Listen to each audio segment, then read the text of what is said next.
Thank you for joining us for another episode of Cryptocurrent. Just one quick reminder.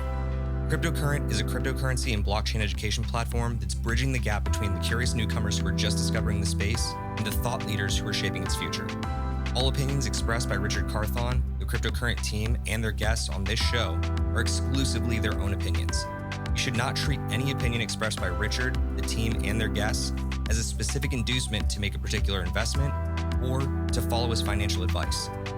This show and any other Cryptocurrent production is exclusively for informational purposes.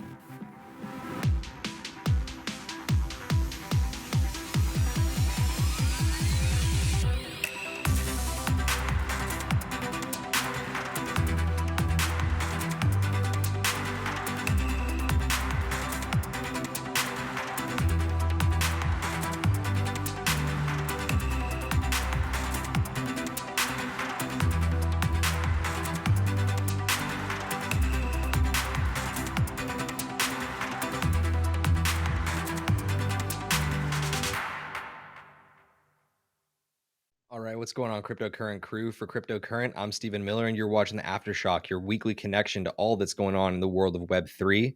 And as always, I'm joined by my co-host, or as I should say, my COVID co-host today, Richard Carthon. Richard, how we doing? Better. But man, it has been a week, man. So of course our Aftershock segment went out live last week, and the day after we recorded, all of the things UST Terra happened. So and since then, the market has been doing what it's doing. I, of course, have been hit up by multiple people saying, "Hey, what's going on with crypto? What's going on with this? This is now a scam, all this kind of stuff." And the quick answer is no, crypto's still not a scam. Unfortunately, you have things out there that happen that is super unfortunate. Like there are people who lost a tremendous amount of money in a short amount of time, and that is something serious, and it is terrible. Um, I see and what you did there. yeah, it's Terra, bull. terrible. Thank you. The dad jokes. We gotta get them ready, Steve. I mean, we're probably a couple of years away, being young married people, but I digress. Point being, the last week in crypto has been a little tough. It's been a tougher gut punch in a lot of different ways, but hopefully we got some brighter sides coming up soon. But we're gonna pack a lot of that for you. But how about you, Steve? How are you doing? Look, man, I'm actually doing pretty good. I got to sit down with a good friend of mine, or at least I consider him a friend. I don't know what he considers me, but I got to sit down with Zeneca33, aka Roy, just over the weekend. That was an episode that we put out on Monday. So if you haven't yet checked that interview out, that's officially out on any podcast platform that you prefer, or even on our YouTube channel. So you can check all that out, which, by the way, is a great segue for me to tell you to make sure you're subscribed, right? If you want to come back here and check out all the new content that we put out every week, Mondays, Wednesdays, Fridays, occasionally Thursdays when we were dropping crypto decrypted pieces, we would love it if you'd come back and check all that out. We do post this content just for you at home so that you can get a little bit more educated and connected to what's going on in the world of Web3. But I got to sit down with Roy, and it was great. Caught up on a whole bunch of different things even before the show. I'm really excited to see where Zen Academy is headed next. But you're right. It's a certified shit show right now. There's no other way to splice it, right? You've got Yeah. everything going on with Terra, you've got everything going on with Azuki and all these other communities, but we're going to give you all of that in our show, The Aftershock, right? So let's go ahead and jump into it. This is The Aftershock. The Aftershock. So every week on the Aftershock, we give you a rundown of everything going on in Web3, and then we take you into the latest from the metaverse. So our first story to top off the show today in the lightning round is 44 countries are apparently going to be meeting in El Salvador this coming Monday, or this past Monday, depending on when you're listening to this. And they're there to discuss Bitcoin. I personally am really excited about this because it means that Nayib Bukele is actually making serious strides forward in terms of pushing Bitcoin for global monetary policy, especially after the what was it, the World Bank or the IMF just came out and reeled against it yet again. Yet Um, again. yeah, I'm thrilled about this. I think that it's a big progressive step forward. 44 is a lot bigger than just the number 2, which is the current number of countries globally that are treating Bitcoin as legal tender. Talk to me about this next story, though. I'm really interested to hear what you think about this one. So the Shanghai High Court, and yes, I said that right. The Shanghai High Court declares Bitcoin a virtual asset protected under Chinese law. Now, this is huge and falls in sync with a lot that has happened in China over the years. China says crypto's okay. China says crypto's banned. China says crypto's okay. China says crypto's banned. Now that the High Court is protected under Chinese law, this is opening the door for Chinese citizens, the second biggest GDP in the world, to basically start saying, hey, you can go buy Bitcoin. And again, as wild as it is with the technical analysis that points to rougher days ahead for the entire crypto world, this is huge news. The fundamentals news around crypto right now is so bullish. Like something like this is huge news. But I digress. We'll get through it. But like this is a huge step forward in the world of crypto. The only thing that I think is really funny about what you just said is that you've got these times in the past when the market has gone from just really, really great health to just absolutely tanking. You have fundamental news that's just outstanding. Like the last time that this happened, we had massive, really, really great corporate news. I remember all of it coming down the pipeline. You had news out of Google, Amazon, Walmart, like the biggest players that you would want to be playing in crypto and starting to like accept Web3.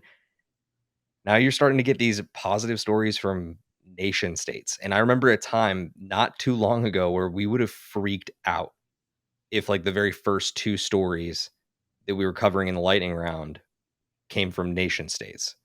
So I think it's a really big sign of what's to come. Crypto is not over. We're reacting to world macro conditions. Strongly recommend if you are not up to speed on what's going on in the global economy, go check out what Raoul Paul has been saying lately about it, because that's exactly the person that you want to be speaking to regarding macro conditions. But let's go ahead and carry this one forward into yet another macro condition that seems to have no end.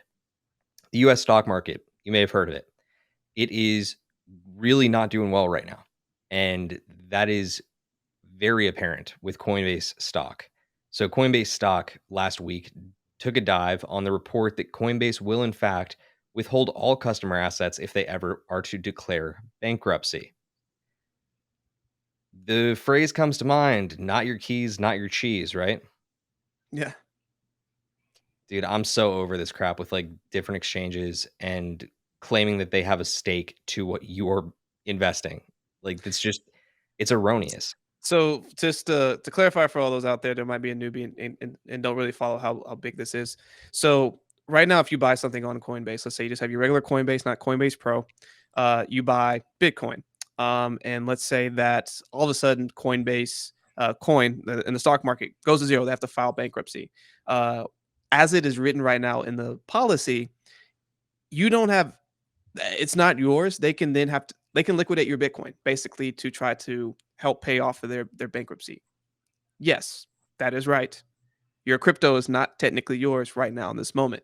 Now, the CEO did come out with a Twitter thread to kind of backtrace some of the steps and say that they're going to make adjustments to that and make sure that there's some more protections in place and blah, blah, blah, blah. But basically, until he got called out, he wasn't going to do anything about it. So if you want to protect yourself, put it on a wallet that is yours, and then that way Coinbase can't do that to you or another exchange. But the point is you got to protect your assets. Yeah, you need to protect your ass and your assets. That's it. We're absolute sure. An old Chrome dome over there is going to take your capital if you don't get it off the exchange. That's just the truth. So get yourself a ledger, get yourself a hardware wallet, start custodying your own assets. Just start learning how to use those devices before you actually start moving things. In our next story, this is probably the one that shocked the most people, right? At least I would say that. Would you agree? Yeah, and we saw Tether losing its dollar peg amid ongoing stablecoin crisis. So, of course, the big story last week was UST, which has to do with Terra, the Terra stablecoin, losing its peg. And kind of spiraling out of control into being virtually worth nothing. But a lot of people were mistaking UST with USDT, which is Tether. And so we saw a depeg from the dollar. The Tether is trying to be pegged to the US dollar, so always supposed to be one. It went all the way down to 95 cents. Now, the lowest I think in the past it's gone to is 92 cents, which at that point, that was a really huge deal as well when that happened. So people were freaking out. And this is again when you would think of people, the fear and greed index, and you think about what people are fearful of. If you have a stable coin that's no longer stable, and imagine having $100,000, which did happen, like $100, $1,000, $10,000, $100,000, $1,000,000 in US Tether a week ago. You had your money. Today, you lost it all. And it was supposed to be stable. It was supposed to be quote unquote safe. So when this stable coin starts to depeg, people start freaking out again, like, oh my gosh, I have all this tether. What if it's not worth what it used to be worth?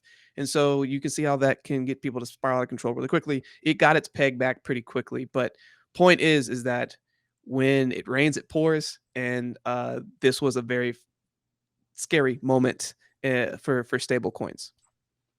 The funny thing to me is like the reason that that UST got just freaking rocked was because it is by nature an algorithmic stablecoin. It's not necessarily backing to a specific set of reserves. It does partially back to a treasury, but it does not necessarily have dollar for dollar reserves. With Tether and USDC, they are compliant stablecoins. So they do have an algorithmic component, but they are hybrid. So they do actually back up to treasury assets. USDT, which you may have heard in the last cycle, does not necessarily just back it up to specifically cash as a dollar for dollar equivalent. They back up to other assets in equivalent. The reason this happened, and the reason why no stablecoin is necessarily impervious to depegging, is just because it's the similar idea to a run on the banks, right? Your currency is going to suffer if there's an absolute run on the banks. The banks need to be able, not need to be able to, but they will typically close so that you can't pull your money because they're protecting their own stuff because they've been lending against your money. So it's a whole messed up game, but it just goes to prove that like even in Web3, you can still have these sorts of things happen where it's a run on the bank. So fortunately, Tether did recover. I believe it's now trading roughly between 99 and 98 cents on the dollar. Yeah. But it has recovered its peg. That is within the margin of error on Tether. So it's interesting for sure. Now for the one that you were talking about. This was without a doubt the story of last week in just Web3, crypto, and digital asset landscape. There was a bigger story in NFTs, but we'll get there. So Terra absolutely melted down, and that is, of course, Terra Luna, trading under the ticker LUNA, after its UST stablecoin depegged and its founder, Do Kown, let's just say caused a little bit of chaos of his own. So the big thing with Do Kown was that basically people came out from the woodwork and said, look, Do Kown was actually working on a different stablecoin project once upon a time, and he did it anonymously. And that stablecoin project was also an algorithmic stablecoin called Basis Cash. Totally flopped. So it's starting to come back on UST and Terra that like this guy who was an anon totally tanked an absolutely massive project back then, and it's just gonna be the same exact thing now. So more people panicked. It was just panic building on top of panic. But fortunately, Terraform Labs, which is Do Kown's like larger, I'm not sure if they call it an LLC in Korea, but in any event, their company in Korea proposed actions to save both Luna and UST. I would argue a little bit too late because everybody has completely distrusted it at this point. Yeah. I believe his solution was to flood the market with billions of UST.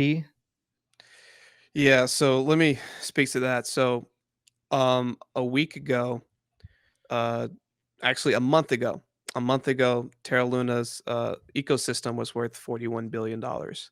Um, it is now down to, I believe, 600 billion. No, 600 million. So it's lost an outrageous amount of its value. It's It's basically, roughly 95% right now. yeah, down 95%, which might be single-handedly the greatest loss of value of any company ever. Like, this will be a case study. Like, this is cataclysmic, and the pace and speed at which it happened, is almost like a calculated attack. And here's what happened. So one of the things that they did was they used Bitcoin as a potential head, as well as collateral for their UST peg.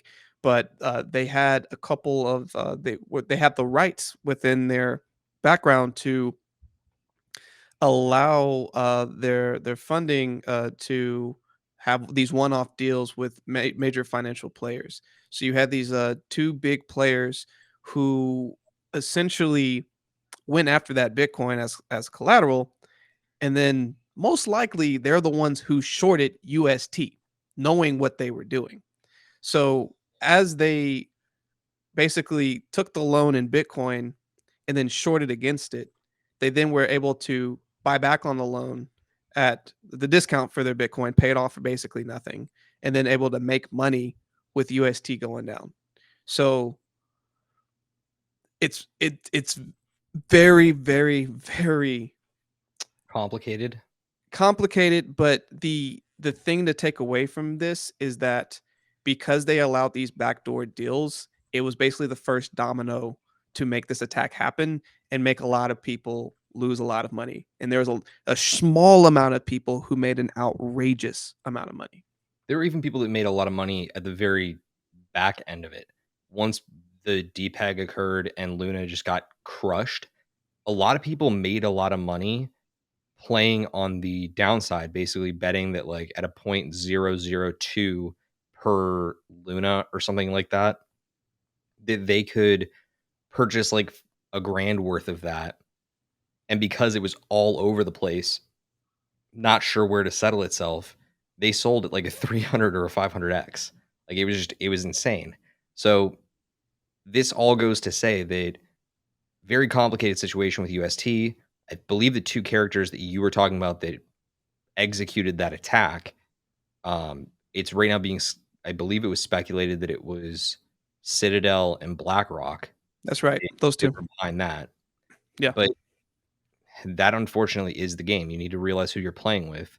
And it is unfortunate. But this is the first real situation where we've seen a coin have a true go to zero moment, without a doubt. And that's why a lot of people are saying right now that both because of the Tether issue and the UST issue, this may very quickly ramp up CBDC development here in the United States and abroad. So we got to keep an eye on all of that. Now let's move into last week in the metaverse because I think that's enough about stable coins for at least 2 episodes.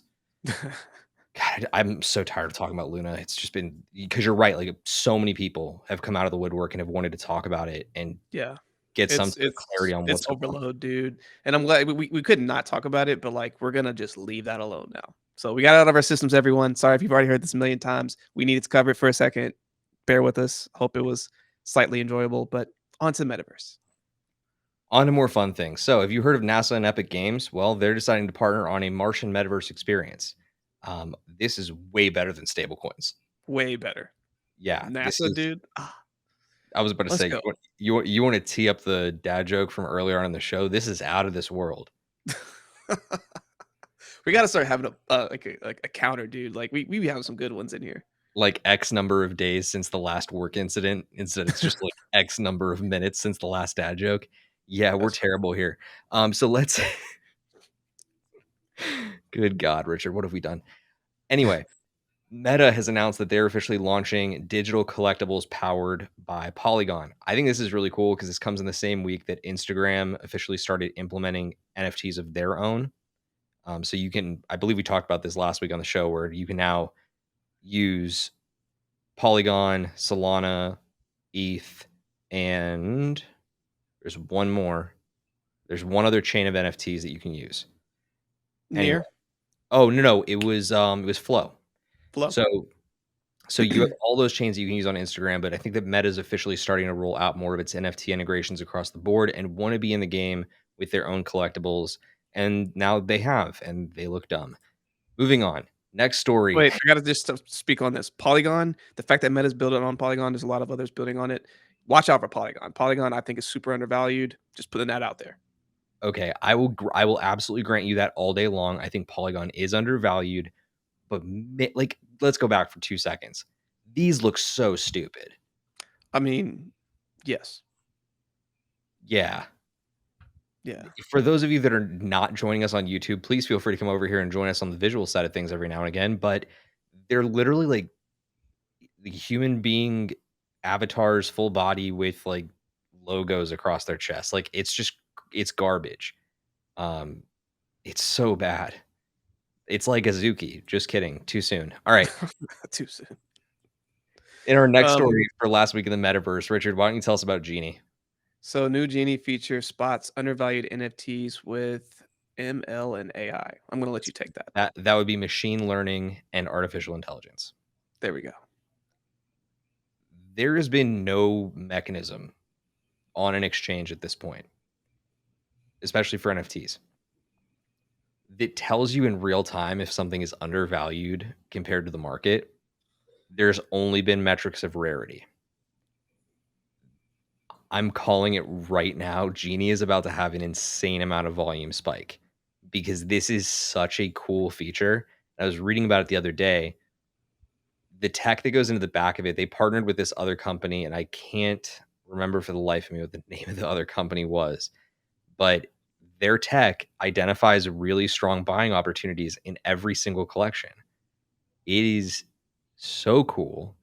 And I'm so excited to start using Genie, especially now that Gem.xyz is owned by OpenSea. I'm really kind of sad about that still.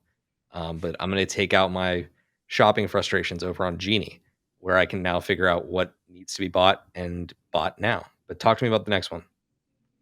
Pixel Vault celebrates its 1 year, and Boss Beauties gets a book deal. So Pixel Vault has a lot of good NFT projects out there, and Boss Beauties is one of the NFT projects we've talked about for a while. And I believe their CEO got a book deal, which a book deal is a huge deal. And like Boss Beauties continues to keep finding random, huge, awesome things of value. Like I'll still never get over the fact that like they have an NFT that they're putting in like Antarctica where they like store all the food like in case like there's like a huge famine so that we have seeds of stuff. Like it's insane that they even got that ready to go, but like they keep getting really cool stuff like that.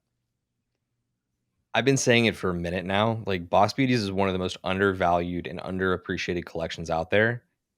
They're on the New York Stock Exchange. They're at the United Nations. They're at the Seed Vault. They have a Marvel partnership. Like they were posting hints towards some bigger Marvel announcement in the last couple of days with the new Miss Marvel trailer that they just launched. Like they've so much going for them. And on this book deal, it's not just like Lisa Meyer has a book deal and she's gonna write a Boss Beauties book. That's not it. This story is huge because every single Boss Beauties holder has the opportunity to write their own short story about their Boss Beauty, submit it, and get paid royalties on the book. Okay? It is huge news. The Pixel Vault story, they of course have a ton coming out soon, but theirs was a rebrand and a celebration of 1 year. Again, they're one of the other projects that's like growing quite rapidly. Because we just came off the back of the Bored Ape 1 year anniversary. This is the next big 1 year anniversary. But I gotta tell you, man, when Boss Beauties comes around to their 1 year anniversary, you better believe that the alpha talk at that point is gonna be real. They're gonna have huge announcements, and it's gonna be crazier than you've ever imagined. So I'm stoked for what they've got going on.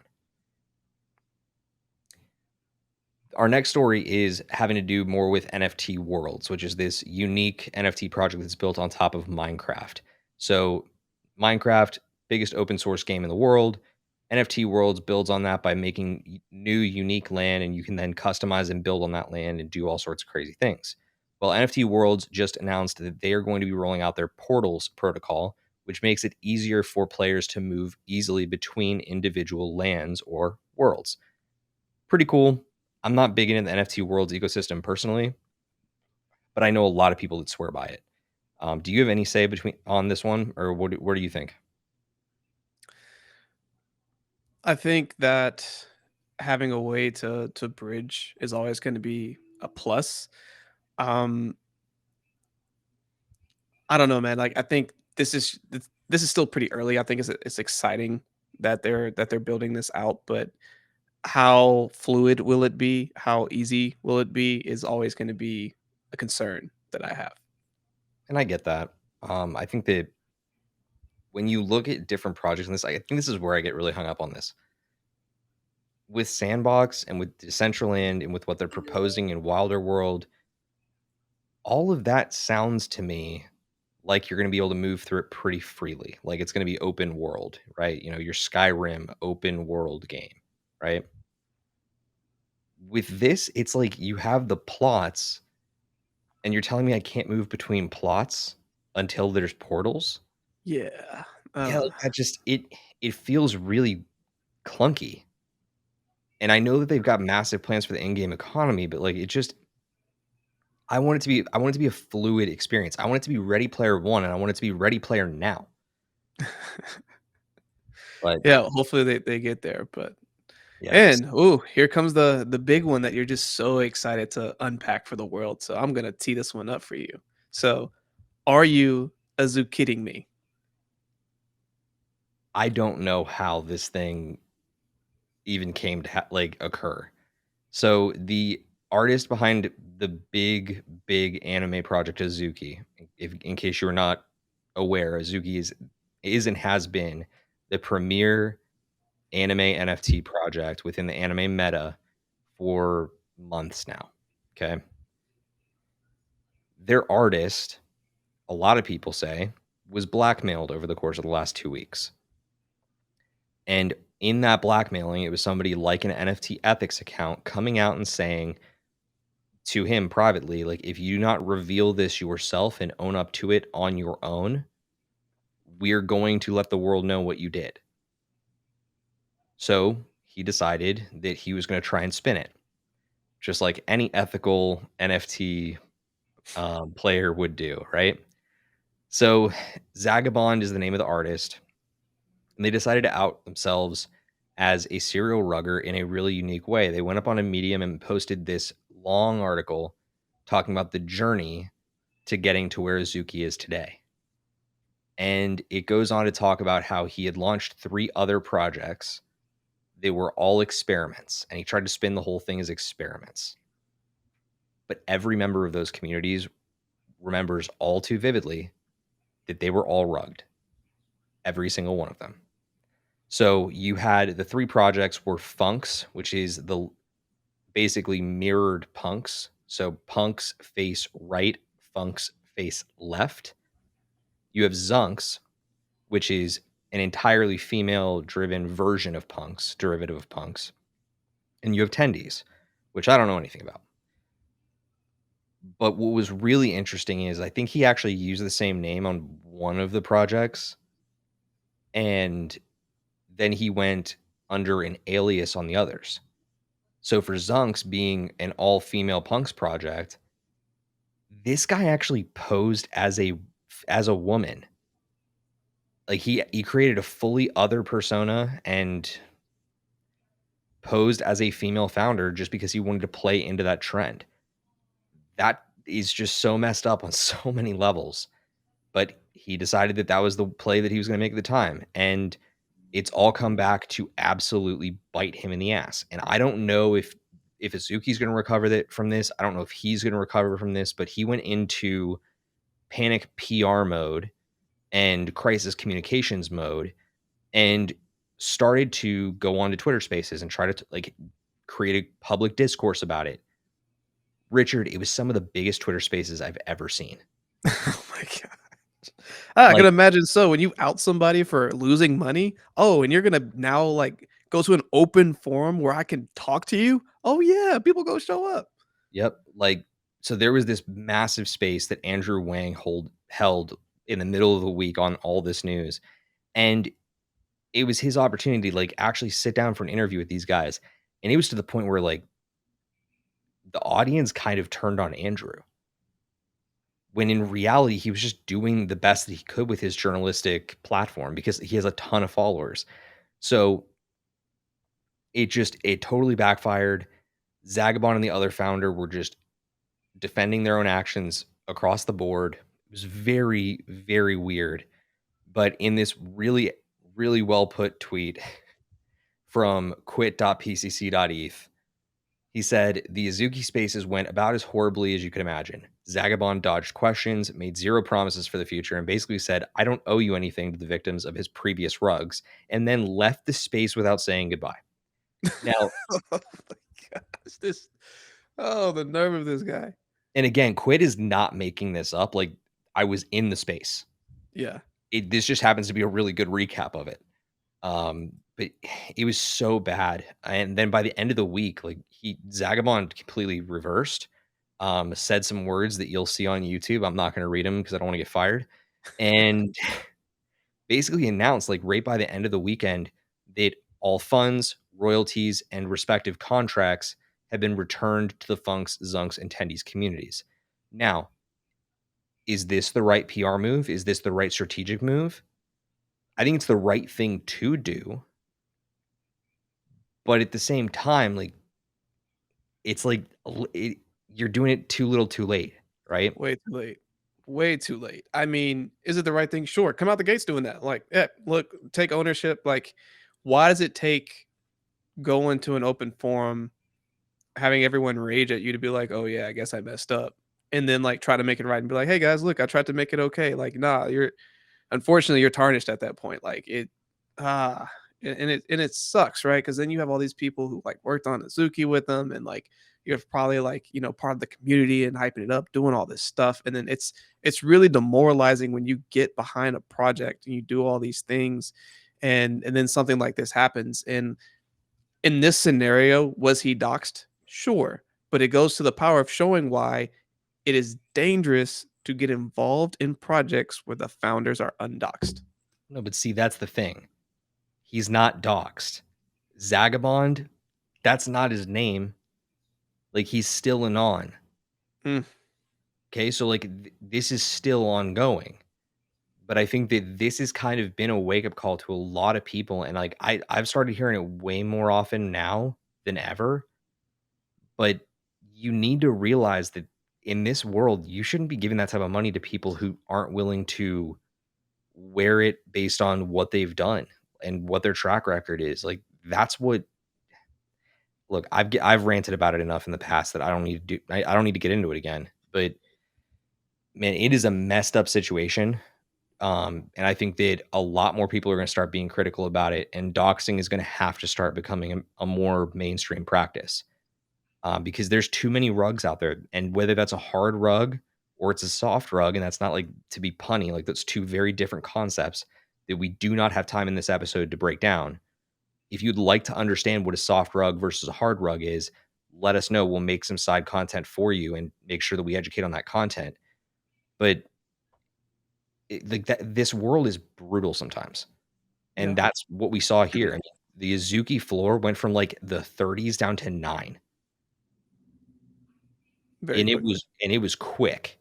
Yeah. So again, I think a lot of these things they just happen and it hurts like hell. But that's why we have different segments so that we can move the hell on. This is Buy Seller Huddle. Buy, sell, or hodl.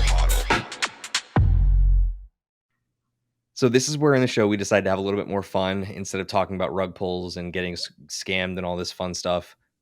Today in Buy Seller Huddle, our game, we're answering a hypothetical scenario. The market starts to recover. What do you do? So you have 3 options, and you have to assign each of these options to a corresponding answer. So your 3 prompts are Bitcoin and large cap altcoins. So Bitcoin, Solana, Ethereum, Cardano, Polkadot, anything in the top 20. Let's just call it that. Okay. Then you have microcap altcoins and NFTs, or as I like to call them, high-risk gambling plays. And then you have stablecoins for yield farming. So, Richard, the market is crap right now. That's not a secret. But my question is, if we are right now starting to recover and we've actually already had the bottom come in, hypothetically, what are you buying? What are you selling? What are you hodling? So, man, so this is what I like. Again, this is what I, Rich Carthon, would do in this scenario and what I'm looking at in this very moment. And the stable coins for yield farming, basically, I have been uh, hodling that during the downtime, right? Like while all this has been going on, like it's been a way to like have some stabilization during all this. But if I think it's starting to turn, I'm selling that so that I can then use that liquidity to buy microcaps and NFTs because those are going to have your biggest multipliers. And then I'm going to hodl my Bitcoin and large caps that I have been hopefully DCAing or have been DCAing hopefully to the bottom so now I can ride it on up and just watch what happens with that so I can always take profit from that if I want to, then keep trying to invest into these micro cap alts slash NFTs. How about you? So, in the practical world, I'm doing exactly what you said. In the real world, my portfolio doesn't even know what stable coins are.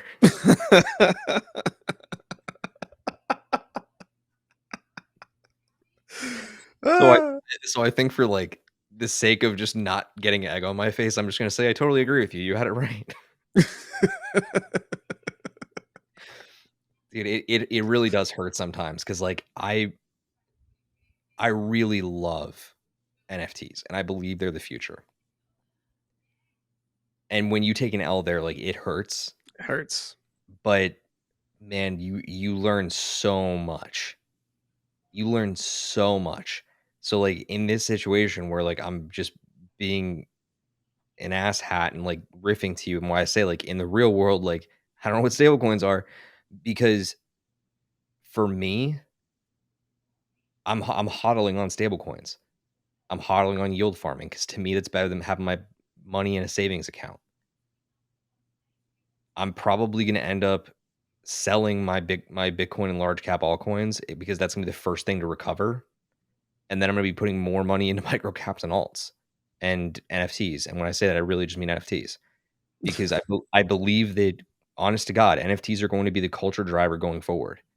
There's so much content that comes off of it. There's so much enablement and empowerment for communities that, again, I think that we're going to see it become a real meaningful part of the cultural zeitgeist across the world going forward. I think that Bitcoin and large cap altcoins have an absolute place in that. I just personally think that the upside is there within altcoins and NFTs.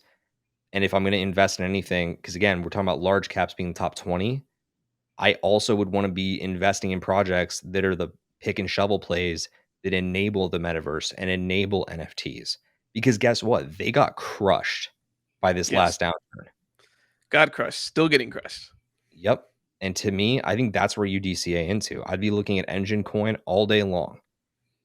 And to me, that's why I'm saying like I would absolutely hodl on my stable coins and start getting money out of the large caps and in the hope that you're selling positive so that you can start flowing money back into the micro caps early. So when they do actually pump next, you're going to see something astronomical happen.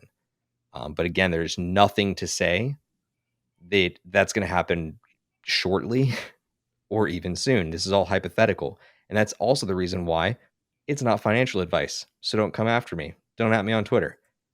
But in fact, add us on Twitter.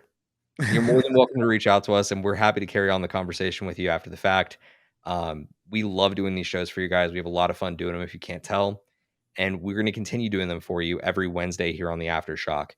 We, of course, do release content through our podcast platforms, wherever you get your favorite podcasts, or, of course, here on YouTube. Mondays and Fridays are in our interview series This past Monday, as I said at the top of the show, I got to sit down with Roy, aka Zeneca33, to talk about how to stay sane during uncertain times, and also getting caught up a little bit on Zen Academy. But Richard, who are you sitting down with on Friday? Friday, talked to Deep and Shu. He's the founder of Asset Mantle. They're working on a really cool project where basically they're building NFTs on top of the Cosmos ecosystem, and they're basically giving you a quick way to be able to tokenize your company and different pieces of it, utilizing NFTs and being able to do a lot of other really cool things on top of that. So something definitely worth checking out. Yep, Deep's got a really interesting company, and I believe you can also still go over to Asset Mantle's site to check and see if you're eligible for a token claim. They were doing an airdrop for their own token a little bit ago, and it was somewhat based off of your OpenSea volume. So give that a look, check that out. And of course, feel free to leave us a review. Let us know how you thought we did on this episode, or leave us a comment over on YouTube. But otherwise, man, I think that we're good for today. I think that we covered all of the terrible news, and we've got a really With a smile on bright, our face. with a smile on our face, we got a bright week ahead, whole new opportunity to see the market tumble further. Oh man, it's only funny because there's probably going to be more pain, but we'll see. Again, I have this thing where I constantly joke because like it's the only way that I know how to get through painful times. But it's because I also know that on the other side of it, you will make it through. Every Yes. single one of us is going to make it through. There is no question in my mind that we're going to make it through this. The global economy is going to recover eventually. It just may not be as soon as you want it to be. Number doesn't always go up. No, it That's doesn't. that's part of the game. But do you have any final words for our audience before we sign off for this one? Wag me. We're all going to make it. And keep tuning in. We're going to keep giving you all the things you need to look out for. And as always, y'all, stay cryptocurrent. We'll catch you next week. Have a good one.